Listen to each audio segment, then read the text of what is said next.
Bonjour tout le monde, ici Geoffrey, bienvenue dans ce nouveau Breaking News de la fin de semaine où on va parler pour changer beaucoup de streaming et un peu de zombies, c'est ça qui est cool. Et on commence justement avec les zombies de Army of the Dead, qui est le nouveau film Netflix réalisé par Zack Snyder, réalisateur que d'habitude on en parle pour Justice League et Snyder Cut, et alléluia, pour une fois on parle d'autre chose avec lui. C'est la première bande-annonce teaser de ce film Army of the Dead et c'est son premier film depuis la catastrophe Justice League, mais Army of the Dead en fait ça remonte à plus loin. Dès 2007, ce projet, on en parlait, et il est parti d'une idée de Zack Snyder lui-même, celle d'un papa qui va chercher sa fille dans un Las Vegas envahi par des zombies et qui a donc été mis en quarantaine.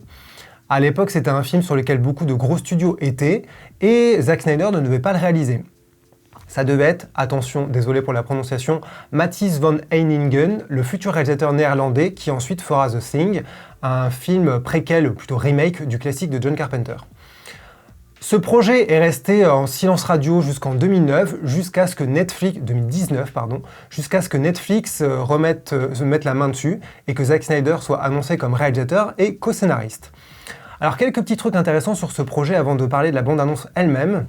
Déjà, premièrement, c'est un retour de Zack Snyder aux sources, à la source du zombie, puisque sa carrière, avant Watchmen, Batman, Superman et tout ça, elle a commencé avec L'Armée des Morts, qui est un très bon film de zombies et accessoirement un remake du film culte Zombie réalisé par George Romero. Et oui, si vous vous demandez aussi pourquoi Army of the Dead ressemble à L'Armée des Morts, qui était un titre qui pourrait être son titre VF, c'est là qu'on a envie de dire bon courage au traducteur VF pour Army of the Dead quand il arrivera en France.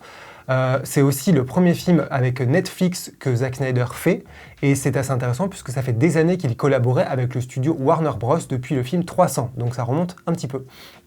Et enfin, côté coulisses et technique, c'est le premier long métrage où Zack Snyder, il est directeur de la photographie, c'est-à-dire qu'il est derrière la caméra, qu'il gère la lumière, qu'il est au plus près de l'équipe et des acteurs.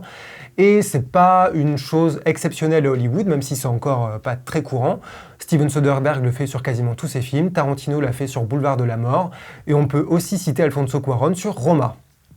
Alors qu'est-ce qu'elle vaut cette bande-annonce teaser ? Déjà, on peut dire qu'on voit pas grand-chose à vue de nez, et c'est plutôt dans le bon sens que je dis ça, ça a l'air d'être un gros plaisir régressif, léger, beaucoup d'humour, beaucoup de money shots avec beaucoup de CGI sur de l'explosion, des plans larges sur beaucoup de grands décors envahis de zombies. On peut remarquer un hommage à Apocalypse Now, un hommage à L'Armée des Morts, le film de Zack Snyder, avec un plan d'un véhicule au milieu d'une masse de zombies. Il y a beaucoup de ralentis, il y a Dave Bautista, il y a des guns, il y a des gens, des zombies déguisés en superstars hollywoodiennes. Il y a des airs pour moi de Resident Evil Extinction à Las Vegas, puisque ça se passait à Las Vegas aussi. Il y a un peu la police d'écriture de Suicide Squad, bref, il y a un peu plein de raisons d'être super excité. Et aussi plein de raisons de vouloir se dire qu'on n'a pas hâte d'être déçu. Ça arrive le 21 mai en France sur Netflix et rappelons quand même que le Snyder Cut il arrive dans le monde entier le 18 mars, sauf en France où ce sera le 22 avril. Bref, du Zack Snyder, vous allez en bouffer pendant un long moment et nous aussi, mais on va essayer d'être gentil et de l'accepter.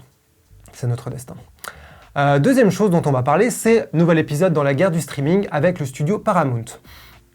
C'est un nouveau coup de tonnerre dans l'industrie à Hollywood, mais cette fois on n'est plus vraiment surpris. Le studio Paramount passe le cap de la SVOD, et c'est pas rien pour ce studio qui a été fondé en 1916, c'est donc l'un des plus vieux studios à Hollywood, et qui a été avalé depuis, notamment par Viacom, donc c'est vraiment dans les années 90, donc c'est vraiment un studio qui a traversé toutes les époques, et on le voit aujourd'hui avec l'ère de la SVOD et du streaming. Alors tout le monde l'a un peu oublié, ou s'en fout, mais Paramount a sa plateforme de SVOD qui va être lancée face à Netflix, Disney+, Amazon, HBO Max et tout ça. Ça s'appelle, très original, Paramount+. En réalité, c'est une nouvelle ère, une nouvelle phase d'un service qui existe depuis 2014 et qui s'appelle CBS All Access. En mars 2021, CBS All Access deviendra officiellement Paramount+. CBS All Access, ce sont environ 8 millions d'abonnés, donc c'est vraiment pas grand-chose. On comprend pourquoi Paramount veut booster ça face aux 200 millions d'abonnés de Netflix et de Disney+, qui est déjà à 100 millions en l'espace de un an et demi. Donc on voit à quel point l'opération est importante et vitale. Alors comment est-ce qu'ils vont s'y prendre ? Première chose déjà, c'est avec un catalogue sur Paramount+, avec tous les deals de ce studio énorme et conglomérat avec Viacom. Il y a des contenus qui viennent de MTV, de Nickelodeon, de Comedy Central, il y a des centaines de séries, il compte sur plus de 2500 films d'ici cet été sur le service, et on peut notamment faire un petit aparté en disant qu'ils vont récupérer des films de Miramax, et ça c'est énorme, puisque ça va de Pulp Fiction à Shakespeare in Love. Voilà. Ensuite, c'est ça le plus important, le plus intéressant, c'est qu'ils vont devoir créer l'événement avec des nouveautés. Et c'est pour ça qu'on en parle, parce que Paramount Plus va miser sur 3 énormes films qui étaient prévus en 2020 et qui ont été repoussés à 2021. Mission Impossible 7, Sans un bruit 2 et Top Gun Maverick. Oui, il y a beaucoup de Tom Cruise, donc Tom Cruise, j'espère qu'il aime le streaming.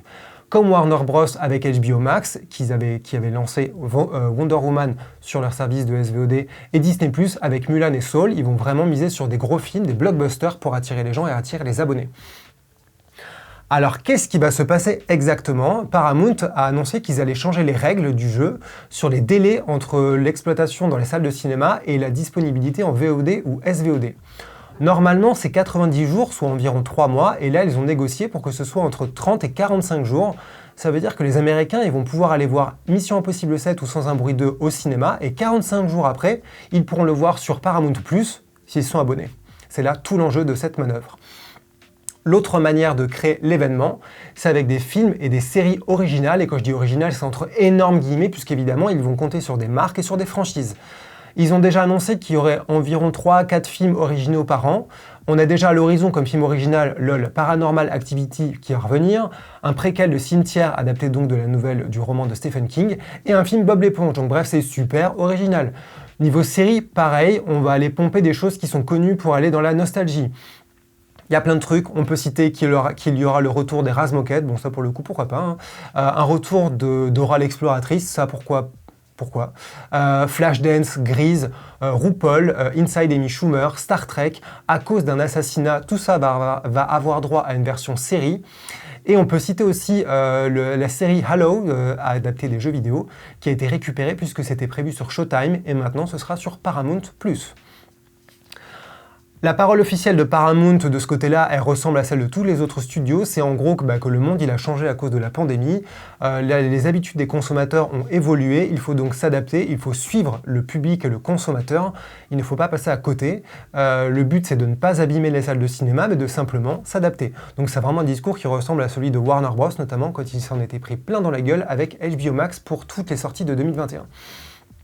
Si on regarde la situation un peu plus globale, on voit que tous les studios sont dans la même configuration, avec chacun un petit choix stratégique. Warner, par exemple, donc, a décidé de sortir plein de gros films en 2021, comme Godzilla vs Kong, Dune, Conjuring 3, à la fois dans les salles de cinéma et sur HBO Max en parallèle.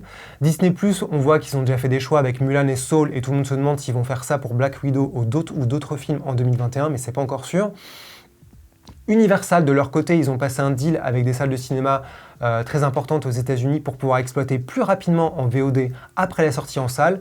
Et pour l'instant, il y a surtout Sony qui a l'air de résister et de se vanter de ne pas être dans le streaming et dire que justement ça attire plein de talents à eux. Donc c'est une stratégie comme une autre. Rappelons que la série, le chef-d'œuvre de l'année Emily in Paris, qui est arrivée sur Netflix, était à la base un projet de Paramount qui devait être diffusé sur leur chaîne Paramount Network. Ils l'ont revendu à Netflix, ça a été un énorme carton. Donc je pense que là, Paramount se sont dit « Merde, on a loupé quelque chose », d'où Paramount+. On peut également, là aussi, dire merci à Emily in Paris pour cette nouvelle manœuvre hollywoodienne.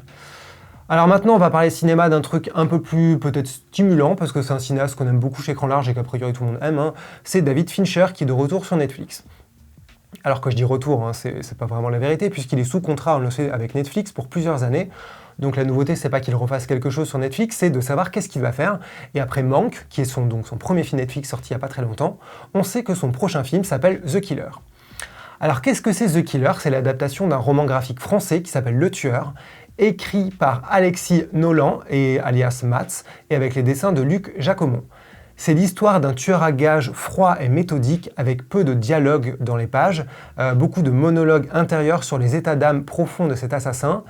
Et venant d'un homme qui a mis en scène des histoires comme Seven, Zodiac et Mindhunter, on se dit que c'est vraiment dans les cordes de David Fincher qui aime beaucoup les esprits torturés et les serial killers. Les fans de David Fincher, ils connaissent déjà cette histoire parce qu'en fait David Fincher, il est attaché à cette adaptation depuis 2007. À l'époque, c'est un film chez Paramount. Tiens, Paramount, ouais. C'était un des nombreux projets auxquels David Fincher il était attaché depuis des années, qui était un peu resté en suspens, voire abandonné, comme 20 milieux sous les mers, Black Hole ou le Dahlia Noir ou Rendez-vous avec Rama. Deux petites informations sur ce projet dont on ne sait encore pas grand-chose, à part que c'est donc l'adaptation de ce roman graphique. On sait qu'a priori Michael Fassbender est lié au premier rôle. C'est pas encore officiel, mais apparemment c'est en bonne position et en bonne voie, et on a envie de dire que c'est une très bonne idée. Et que l'autre information qui est intéressante, c'est que David Fincher, il va retrouver le scénariste Andrew Kevin Walker, qui est un scénariste assez culte des années 90 et qui avait écrit Seven et The Game. Donc c'est des retrouvailles entre les deux hommes. Andrew Kevin Walker, le nom n'est peut-être pas connu et familier pour vous, mais c'est un peu, dans les années 90, le scénariste superstar. Il a écrit Sleepy Hollow, Hypnose, 8 mm, qui a mal tourné, et il avait un peu disparu depuis notamment Wolfman, qui était un peu une catastrophe, et donc c'est son gros retour, et ça aussi c'est intéressant dans le projet The Killer. En tout cas, Fincher qui réalise The Killer, c'est déjà plus crédible que Fincher sur World War Z 2, et pour la saison 3 de Mindhunter, apparemment vous pouvez vous la foutre où je pense, puisque c'est pas la priorité de David Fincher. On finit ce Breaking News avec le petit rituel des recommandations. Cette semaine, je vais vous parler de deux choses et je vais commencer par la mini-série Small Axe qui a été créée par Steve McQueen, le réalisateur de 12 Years a Slave et Hunger. Alors je dis mini-série, mais en fait c'est un projet qui ressemble quasiment à un assemblage de mini-films. C'est 5 histoires, des longs épisodes entre 1 et 2 heures, tous réalisés et coécrits par Steve McQueen lui-même. Le sujet qui relie toutes ces histoires, c'est celui de l'immigration noire et antillaise dans le Londres des années 60 à celui des années 80. Il y a dedans des morceaux tirés de la réalité, au-delà de la fiction. Il y a le musicien Alex Whittle, par exemple, qui fait l'objet d'un épisode, ou le procès des Mangrove Nine, qui est l'objet d'un autre épisode. Quelques visages connus, on a John Boyega, Naomi Ackie, qui étaient tous les deux dans Star Wars, et Letitia Wright, qui, elle, est connue notamment pour Black Panther. Les épisodes, ils sont très différents. Il y en a certains, on est vraiment dans la violence pure, avec des exercices un peu de style, du plan-séquence, un gros travail sur le son et sur l'image et la mise en scène. Et d'autres qui sont beaucoup plus doux, poétiques, un peu chantants, un peu dansants. Donc c'est vraiment une série qui est très riche, qui est passionnante, très belle, très importante dans le sujet. Dans le fond comme dans la forme, c'est assez beau et vraiment très, très stimulant à regarder. Et c'est disponible sur Salto, comme quoi, oui, Salto compte dans le game, il pèse dans le game, il y a des trucs sympas dessus. L'autre truc, c'est Spoutnik, c'est un film qui arrive directement en DVD et c'est vraiment le plaisir de grosse babette SF de la semaine.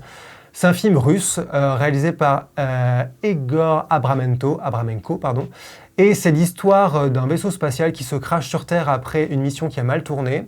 Il y a un survivant qui a ramené quelque chose de bizarre sur lui, qui est évidemment une bestiole pas du tout gentille, qui va commencer à semer le chaos et bouffer et ronger tout le monde. Évidemment, ça ressemble beaucoup à Alien, mais ce qui est assez intéressant, c'est qu'en fait, ça a une approche de l'horreur un petit peu différente, et que le point fort du film, c'est justement la créature qui n'est pas si proche que ça des xénomorphes. C'est le point fort du film parce que les effets visuels sont solides, que la mise en scène est vraiment très réussie autour de ces apparitions, de ces attaques.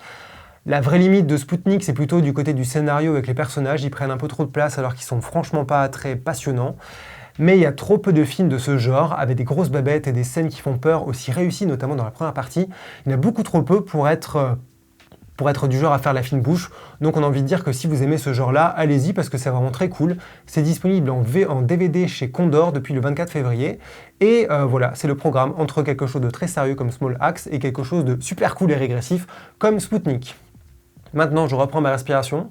Je vous souhaite un beau week-end et je vous dis bien sûr, comme d'habitude, c'est chiant mais c'est indispensable. Abonnez-vous à Écran Large, dites-nous ce que vous pensez de ces vidéos. Commentez, partagez, donnez-nous de l'amour, de la haine. De toute façon, au final, c'est pareil, c'est anonyme. Salut, à bientôt.